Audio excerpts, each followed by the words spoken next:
to Bad Larry. What's up, everyone, and welcome to the Bad Larry Kingdom. I'm your host, Bad Larry, and today we continue Batman Legends of the Dark Knight Shaman series, part 3 of 5. I included the two previous covers. Part 1 shows the final form, the Bat Monster. Under that mask is Batman.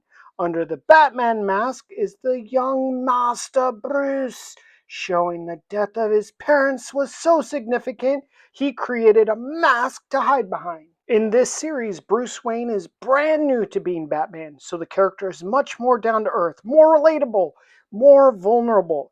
And here it shows that Bruce is just a moment too late to save Bennett Young, the assistant who went with Dr. Spurlock to Alaska to retrieve the tribal masks. As Bruce snoops around looking for the killer, he notices there are some missing artifacts from the display, the bat mask and the bow and arrows, and well, he found the lance sticking out of old mate's body.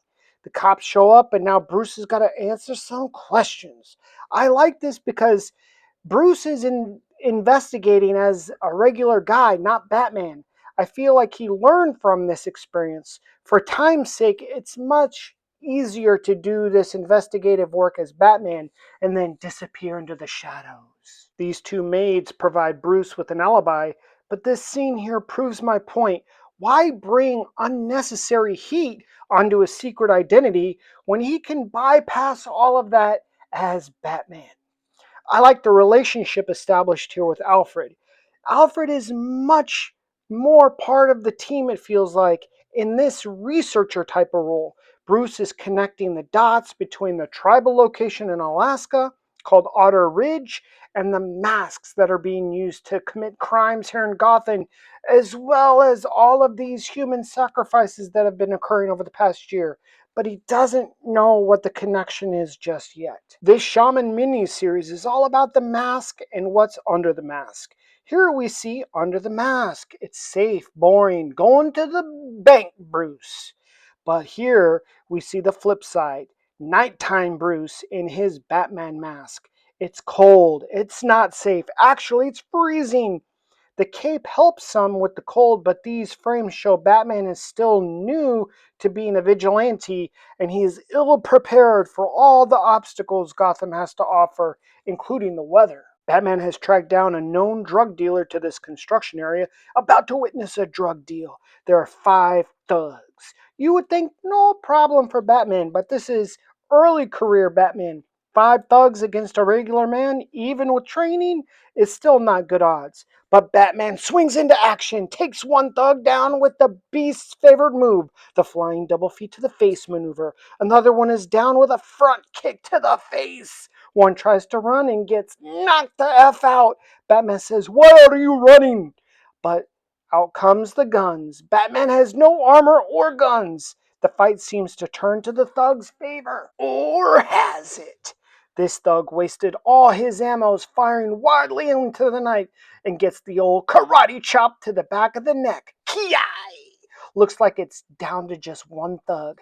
I guess I underestimated this Batman. But the hunter has been hunted.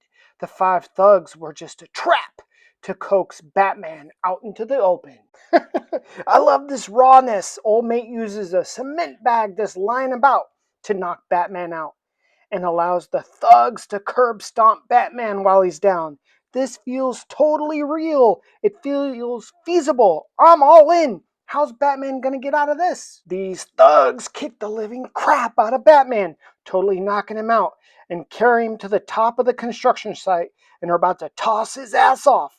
I don't know why they didn't just keep beating on him, but they're low IQ thugs.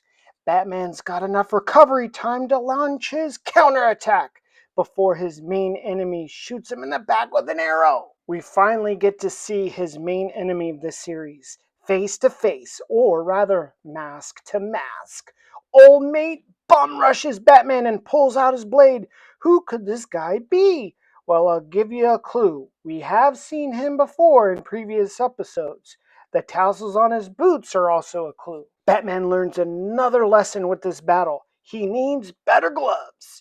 His hands are sacrificed in order to narrowly miss being shot by another arrow. I love the color scheme and the tone that they used in depicting the Batcave. The dark green really sets the tone. Alfred makes another poignant remark about needing better gear. Bruce is cooked, physically and mentally. He knows there's a connection between the masks, the killers, the Alaskan tribe, the human sacrifices, but he just hasn't been able to put two and two together yet. And he's gonna go get those answers. Well, Brucey bug on the little nap first after being up 48 hours straight. Bruce is now meeting with Dr. Baldy, aka Dr. Spurlock, and comes up with the most ridiculous lie about playing sports to cover up his busted up face. Dr. Spurlock is now an expert in tribal mythology and tells Bruce about a cult named Chubala, named after a savage vulture god, which focuses on human sacrifice.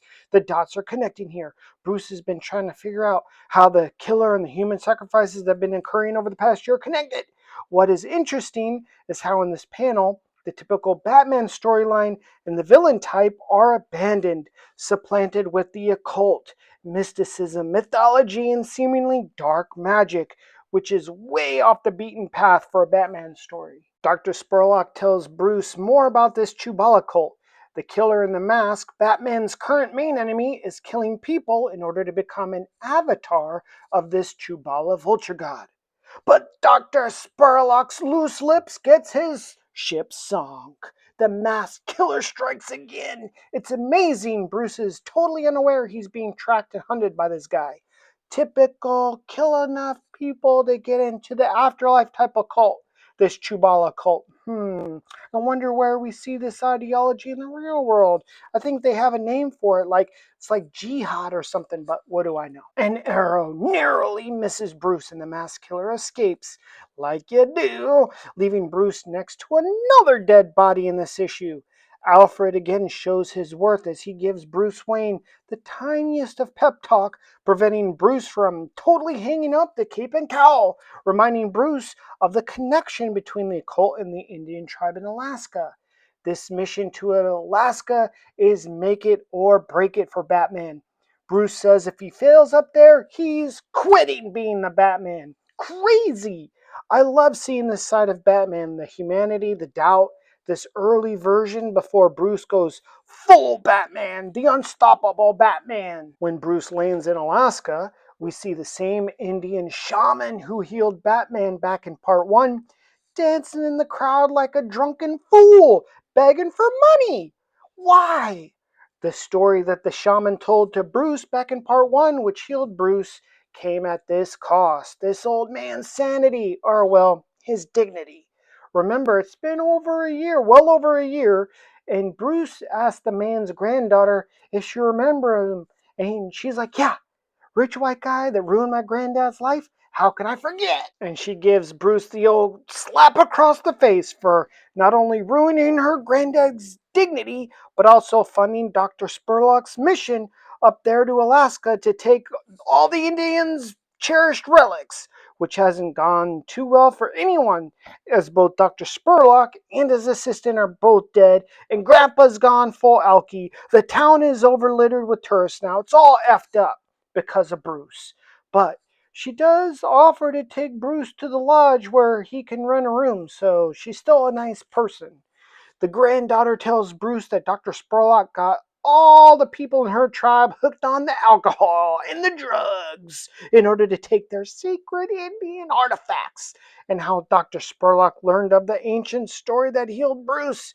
The old grandpa is so full of shame now. He went full alky, which Bruce now learns there are consequences to every action, like the butterfly effect. If he hadn't already noticed, they're driving this rickety old ass truck on a super duper sketchy, icy, dangerous road when another car seems to come out of nowhere around the bend. Kablooey! Head on collision. Could this be an accident or a targeted hit? The truck has been launched off the mountain. Old mate Shaman is totally out for this whole thing. It's probably a good thing. And kerplash! The old truck crashes into the icy river below. How could anyone survive this? Not just the crash, but the icy waters as well. Will these two natives be more blood on Bruce Wayne's hands? Stay tuned for part 4 and part 5, wrapping up the Shaman series. Hit the like button. Just move your one good finger and click that little button and make it turn black.